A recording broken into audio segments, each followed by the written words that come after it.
What's up YouTube? I'm an average dad, and this is the first video in a two-part series where I DIY an entire Flagstone patio complete with a smokeless fire pit. Now, this story starts like most good stories, scouring Facebook looking for a spicy hot deal. Seriously, you guys, there's hot deals to be had on Marketplace. So, on this fateful day, I discovered someone was selling a little bit more than a pallet of Flagstone for a mere 100 doll hairs. Doll hairs? So I immediately messaged him, said I would come get it, rented a truck, got a friend to help me. But let's go ahead and jump into the build. Be sure to stick around to the end if you want to see a complete cost breakdown as well as some sweet before and after footage. If you enjoy the video or are inspired by it, please consider hitting that like button down, blah, blah, blah. You guys know the drill. Let's get to it.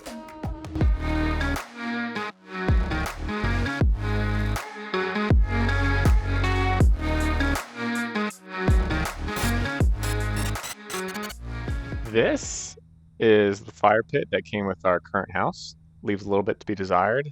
Probably took under an hour, including the time to go to the hardware store to build it. So today we're going to make it a little better. First off, we're going to mark the center of where the new fire pit will be. I'm going to make it a little bit further away from the house. So I'll mark that with a stake and then use a string to draw a perfect circle around that. So I'm going to tie that real tight around the stake and around the spray can.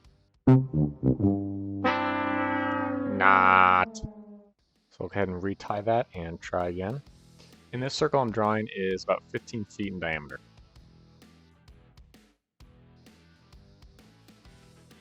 As a wise man probably once said, never miss a good opportunity for branding. Alright, so now we got to remove all these retaining wall blocks. And yes, I am just, twofer. Putting these just in the corner of the backyard for now. If you would subscribe to the channel, it'd be super awesome. It doesn't cost anything, but it helps me out a lot. And subscribing to the channel also helps. Alright, now for the dirt removal. This was by far the least fun part of the project. Others who DIY'd this on YouTube talked about how they could roll up larger sections, but I was not able to do that. My yard was really dry. Hindsight 2020, I probably would go back and try to water it and see if that made this a little bit easier. What seemed to work best for me was just taking it out in these kind of 18-inch square pieces. In total, the grass removal took me about 8 to 10 hours, so I'd highly recommend getting a friend or two to help out with this portion. Alright, that's probably enough with the digging time lapse, so we'll keep moving on. So after the sod's gone, I still need to remove some dirt. So Mr. Son Joe here is going to help me with that portion. This is an electric tiller. At the time I was editing this video, cost about $150 new. I bought it on Facebook Marketplace, I think for $35. So believe it or not, I'd never used a tiller before. At first I was moving it back and forth pretty quick like a vacuum, but this did almost nothing. So finally I learned that you have to move it pretty slow and really let those tines dig in to move any amount of dirt. Using this method, I removed probably another 2 inches of dirt for a total of around 5 inches for the circle.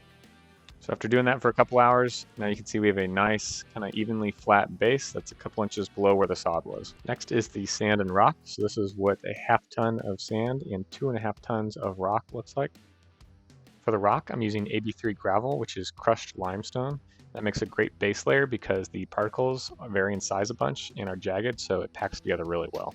For the leveling material, I would have liked to use decomposed granite, but I couldn't find that where I'm at, so I just used construction sand. For the gravel, I ended up laying it about 2 inches deep. Resources online will tell you to do closer to 4 inches deep, especially if you're using pavers instead of flagstones. But the dirt was really hard underneath, and I packed it very often as I went through. So not best practice, but so far it's worked out for us.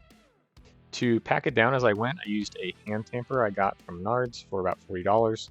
You can rent mechanical ones that are gas powered, but I ended up doing this over the course of 3 or 4 days, so I didn't want to mess with renting multiple times, bringing it back and forth, or paying for it for a week. So this is how it looked when it was all covered with gravel.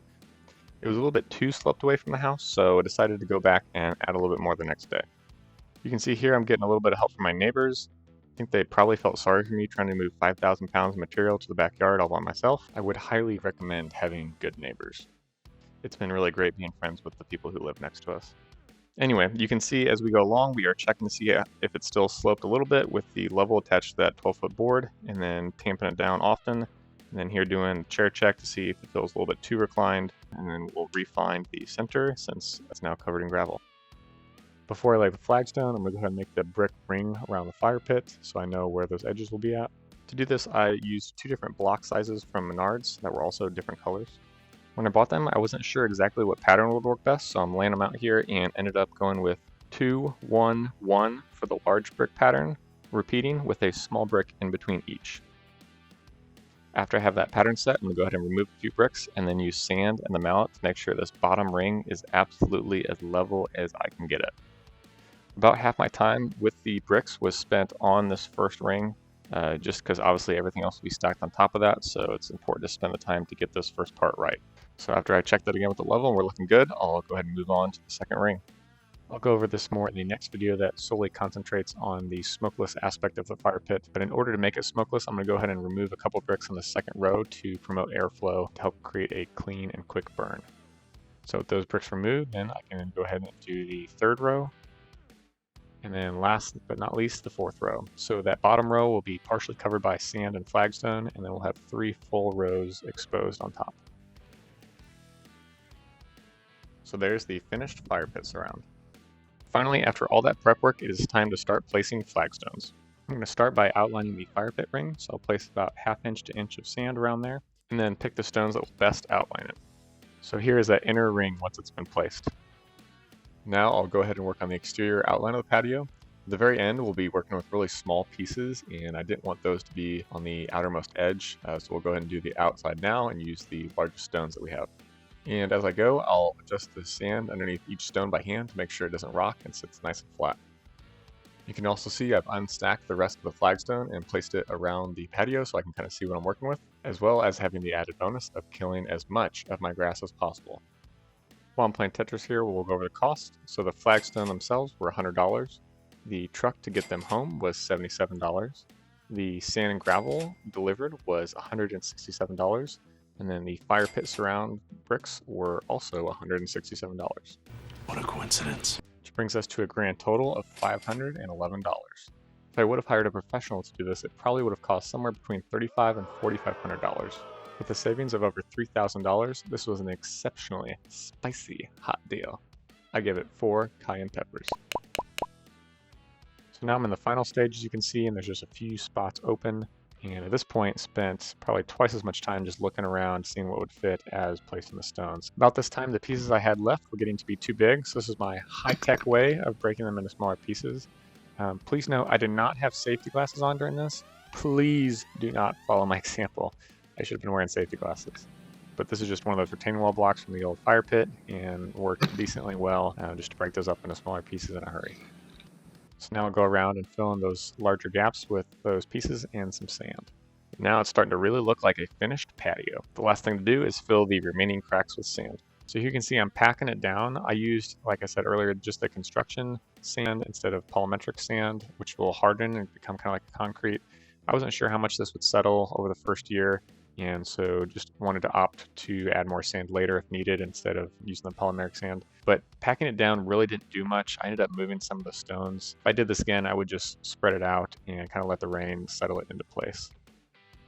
Speaking of rain though, once I got it all swept off, I hosed it down, and would you look at that? Looks like a flagstone patio.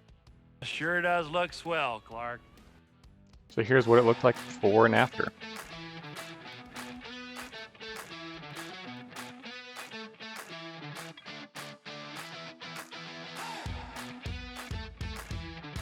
If you want to see my method on how I made the fire pit smokeless and how well that ended up turning out, be sure to check out the next video. Thanks for watching. See ya!